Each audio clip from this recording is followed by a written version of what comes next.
एक सहाबी रसूल नबी करीम अलैहिस्सलाम की बारगाह में हाजिर हुए। अर्ज़ की, या रसूलल्लाह सल्लल्लाहु तआला अलैहि वसल्लम, मेरे भाई का पेट जारी हो गया है, उसे दस्त लग गए, मोशन लग गए हैं, तो आप कोई दवा तजवीज़ फरमा दें जिससे उनको शिफा मिल जाए। अब सोचने की बात यह है कि सहाबी रसूल किसी तबीब के पास जाते, नबी करीम अलैहिस्सलाम ज़ाहिरी तौर पर कोई तबीब के तौर पर तो मशहूर नहीं थे, वो नबी करीम अलैहिस्सलाम की बारगाह में क्यों आए? तो पता ये चला कि सहाबा इकराम अलैहिमुर्रिज़वान भी जानते थे कि जैसे नबी करीम अलैहिस्सलाम दिलों की बीमारियों को दूर करने वाले हैं, ऐसे ही अगर जिस्मानी तौर पर कोई बीमारी लग जाए तो नबी करीम अलैहिस्सलाम अल्लाह पाक की अता से उससे भी हमें शिफा अता फरमा सकते हैं।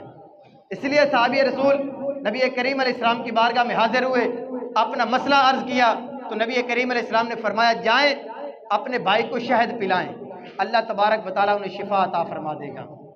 अब वो गए, उन्हें शहद पिलाया, मसला हल होने के बजाय और बढ़ गया, उनकी तबीयत और ख़राब हो गई। दोबारा नबी करीम अलैहिस्सलाम की बारगाह में हाजिर हुए, अर्ज़ की, या रसूलल्लाह सल्लल्लाहु अलैहि वसल्लम, मेरे भाई को शिफा नहीं मिली बल्कि मामला और बिगड़ गया है। दोबारा फरमाया, जाएं अपने भाई को शहद पिलाएं।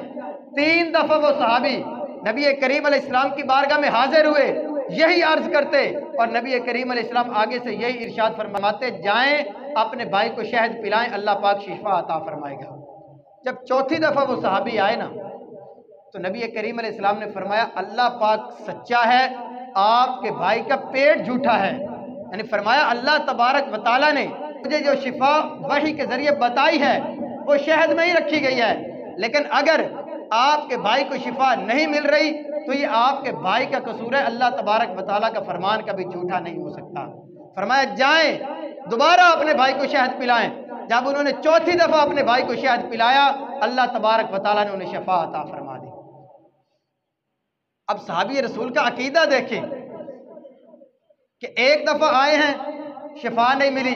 हमारे यहाँ क्या होता है, हम किसी डॉक्टर के पास जाते हैं, एक दफा हमें शिफा नहीं मिलती, हम दोबारा जाकर बताते हैं, वो नुस्खा तब्दील कर देता है, दवाई तब्दील कर देता है, हमें आराम हो जाता है कि हाँ ठीक है अब हमें शिफा मिल जाएगी। हम तीसरी दफा जाते हैं, अगर शिफा नहीं मिलती हम डॉक्टर ही चेंज कर लेते हैं, हम उसके पास जाते ही नहीं, भाई शिफा नहीं मिल रही।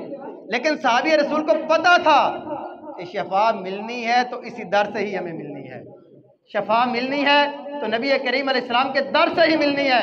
चौथी दफा भी नबी करीम अलैहिस्सलाम की बारगाह में ही हाजिर हुए, पर अल्लाह तबारक व तआला ने उनके एतमाद की बरकत से, जो उन्होंने नबी करीम अलैहिस्सलाम पर एतमाद किया, बेयकीनी रही की, अल्लाह तबारक व तआला ने उस बीमारी से उन्हें शिफा अता फरमा दी। तो ये है मुसलमान के लिए अकीदा, और ये है ज़रूरी चीज़ कि वो अल्लाह रसूल के फरामीन पर अपनी आंखें बंद करके एतमाद करे। अगर उसकी हिकमत समझ आ जाए तो अल्लाह पाक का शुक्र अदा करे कि ज़ाहिरी तौर पर यह हिकमत हमें समझ आ गई। लेकिन अगर कोई हिकमत हमारी अकल में नहीं भी आती, इसका यह मतलब नहीं है कि उनका फरमान झूठा है, बल्कि इसका मतलब यह है कि हमारी अकल इतनी नाकिस है कि उसके अंदर यह हिकमत आ ही नहीं सकती। अल्लाह रसूल का फरमान कभी भी झूठा नहीं हो सकता।